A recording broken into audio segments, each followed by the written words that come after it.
In this video, we are going to see that if you want to change your input device or output device in Discord, here is how you can easily do it on your PC or on your laptop. So just click on this settings gear icon on the bottom left. And once we click here, we need to head over to the section of app settings where it says voice and video.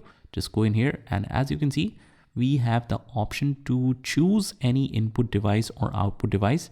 And same thing goes for the video, that if you want to change the input device of camera, you can do that as well. But let's suppose that you were in the voice section and you want to change the input device to something else. You can change it easily from here. And to save the changes, it's very simple as well. Just click on escape and make sure you go here again and click on the voice and activity to make sure everything is saved properly. And that's how you do it. I hope you found this video helpful, and if you did, hit the like button and subscribe to our channel, and I will see you in the next one.